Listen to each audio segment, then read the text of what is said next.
2021 is over pretty much for the calendar on the WTA Tour. And I think it has been a phenomenal year. Now, there are the people that say, well, it's boring, it's any title is up for grabs, there are no rivalries, there's no real domination, and most all of these people are saying that in a derogative way, somehow implying that women's tennis is not as good as men's tennis. Now, if that is what your opinion is, you might want to head somewhere else. Because I played on the Pro Tour for 10 years. I am a female coach. I used to coach a lot of younger women and girls. And I think 2021 and 2020 have been phenomenal for women's tennis. My name is Meike Babel. I'm a former top 30 WTA pro. I played in 19 Grand Slams. And of course, my opinion would probably differ a little bit from people who do not have my insights for how important these last 2 years were for women's tennis. So stay tuned if you want to hear more. I do agree. Any big title, whether it's the Grand Slams or the WTA Finals or the Tier 1 titles, they're all up for grabs to anyone. Anyone can win. And I love that. So let's look back at the last 2 years, just the Grand Slams. We had 7 different champions. Only Naomi Osaka was able to win 2. And none of the other winners, except for Naomi, had ever won a Grand Slam before, except for Ash Barty. So we have 6 completely new faces. And we have some really, really exciting faces. Now, to me, this is really exciting news because I played in the Steffi Graf era. And what I mean to say with that is that any tournament that I played where Steffi played, I lost in whatever earlier rounds. I didn't really have to check who won the tournament. It was mostly Steffi or Monica Seles then, or a little bit of Martina Hingis. I overlapped with them. And then after that, of course, we saw the utter domination of Serena and Venus Williams, mixed in with a little bit of Justina Na, a little bit of Kim Clijsters, maybe Lindsay Davenport at some point. But for the most part, it was really players who hit the ever-loving baloney out of the ball. And I didn't find that very interesting. Probably a little bit because I'm jealous of their way of playing, of their ability to hit the ball that hard, because that was definitely not my game style. But was that really interesting? Was that any matchup, any tournament that kept me up at nights? Not so much. And that has changed in the last 2 years. So let's take a closer look of who I'm going to talk about. If we look at the Grand Slams from the last 2 years, you do see a few familiar names, or the same old suspects, if you will, but there's a lot of new players. So let's start with the 2020 Australian Open. Sofia Kenin, at that point, a new name, beats Garbiñe Muguruza, who just won the WTA Finals yesterday. So we'll go to that later. 2020 US Open, Naomi Osaka against Victoria Azarenka. Remember, in 2020, Wimbledon was canceled because of COVID, so we only have 3 Grand Slams that year. 2020 French Open, Iga Swiatek beats Sofia Kenin. So familiar name there. And then it looks like 2021 could be the year of Naomi Osaka beating Jennifer Brady. And I'll talk about her a little later. 2021 French Open, nobody had these 2 on their lists. Barbora Krejcikova and Anastasia Pavlyuchenkova. Super interesting characters, both of them. 2021, Ashley Barty finally wins the tournament that she has dreamed of winning since she's been a little kid, against somebody who has been super, super steady her entire career, Karolina Pliskova. And then, of course, the 2021 US Open with Emma Raducanu and Leila Fernandez. Check out all those videos that I made about those 2. So the main reason why I love what has happened in the last 2 years in women's tennis with so many different players being able to win big titles is that there is a huge diversity in that group. Because I'm a female tennis coach. I teach a lot of, or have taught a lot of female athletes. I coached at Vanderbilt, I coached at Tulane. Here in Colorado, I coached our Team Colorado. And what I want for young women is to have role models that look like them, that have similar circumstances. So let's say socioeconomic backgrounds. So you have different pathways to world class. So right now it feels to me that no matter where a kid comes from, what they look like, what background they have, there's somebody I can point to that they can look up to. And to me, that is exactly what tennis and sports should be all about. That we have kids that we teach. Again, I'm not teaching as many anymore, but that we have young kids that have somebody that they can emulate. And that is happening right now. So let's start with, for instance, Jen Brady.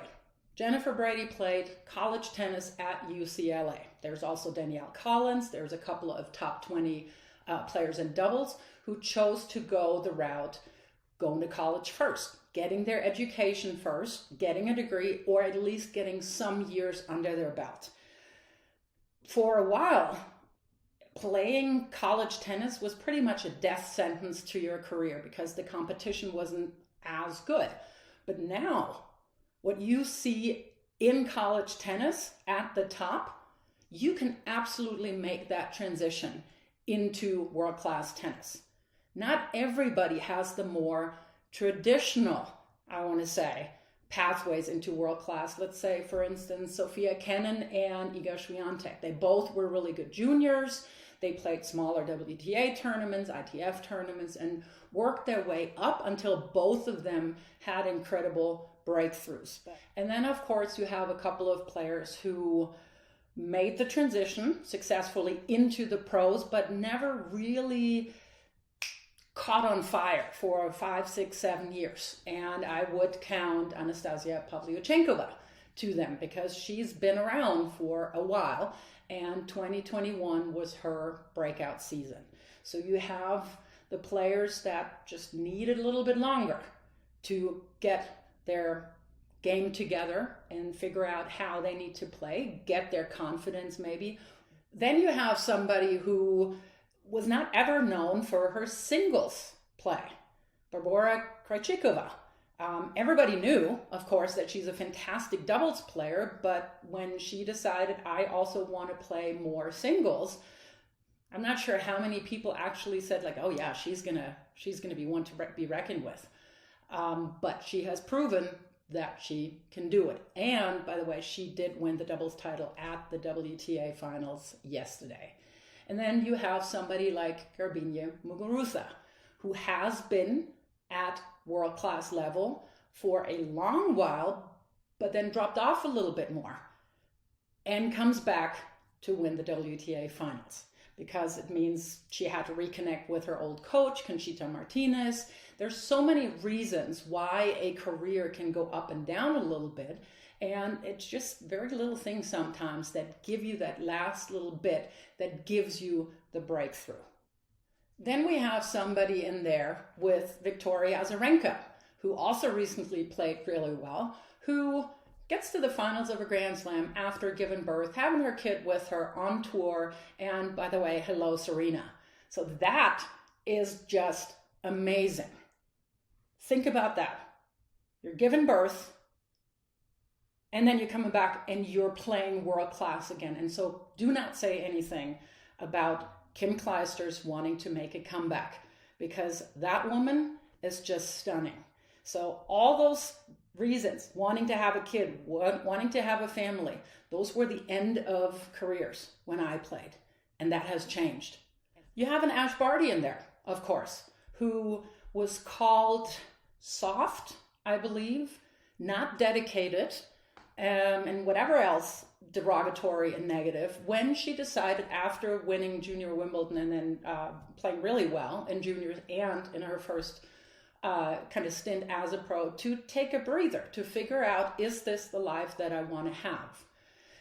I want to see every single person who says that she's soft to travel by yourself for 10 months, never going home, playing in the most stressful environment that I know, I want to see that person, because that is what it means when you're Australian.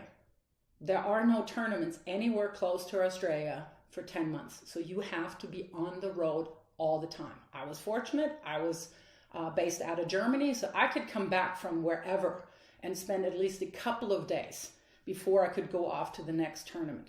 So heads off to those athletes. So coming back to the athletes who had a little bit more of a normal ascent to winning big titles, Iga Swiatek, and I want to throw Maria Sakkari in there as well. Iga Swiatek, I admire that she makes it such an important part of her career that she is traveling with a sports psychologist.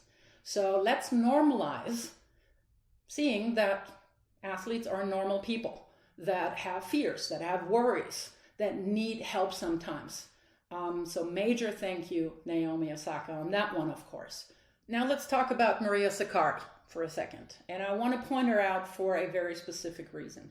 In the US Open semifinals against Emma Raducanu, Mary Carrillo, a female commentator, made a comment about the physical appearance of Maria Sakkari, which shows how internalized misogyny can be. She made a comment about the size of her shoulders, which clearly shows that it is still not normal to have a female athlete at the top of the game to look like Maria Sakkari.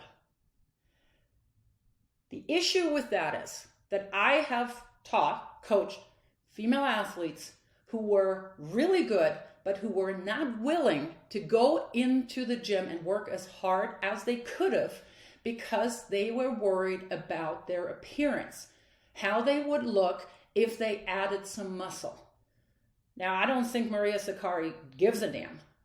And that is exactly what any female should do. Do not give a damn. Go and work out and become as strong and powerful as possible to get to wherever your journey takes you.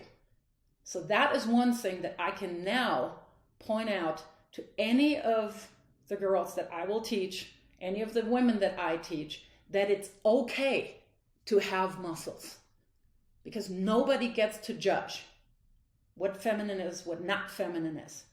Irrelevant. Absolutely irrelevant.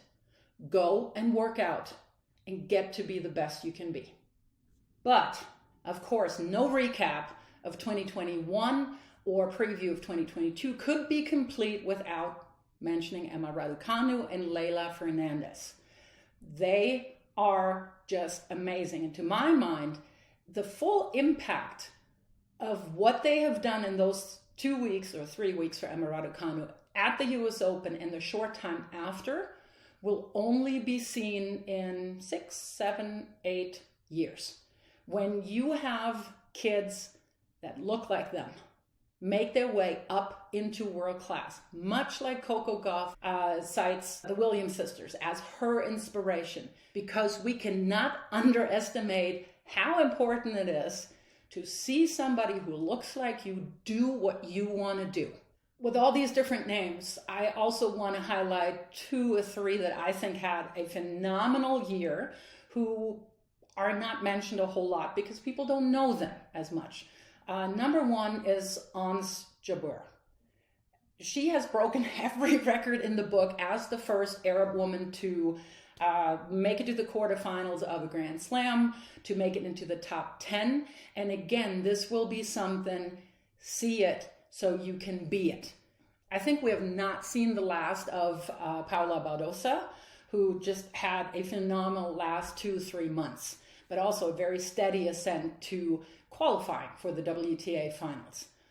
In addition to all these different stories and backgrounds and ways how they got into world class, we now also have different game styles again, game styles that I can identify with a lot more. You know, somebody who can slice, somebody who can come in and wants to come in, like Ash Barty, of course. You have Ons Jabeur, who's got phenomenal hands and pulls off shots that you shouldn't be able to pull off. And there's tons more people that, yes, they can win big titles. And that is what I'm excited about for 2022. We can watch till the very end of a tournament and there will be players that we haven't heard about as much, as opposed to who's going to win it? Yep, Steffi Graf again. Yep, Serena Williams.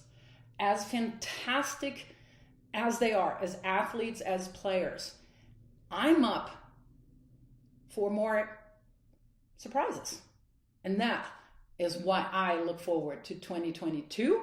And that's why I think 2021 was just the start for a lot more diverse and a lot more fun development in women's tennis.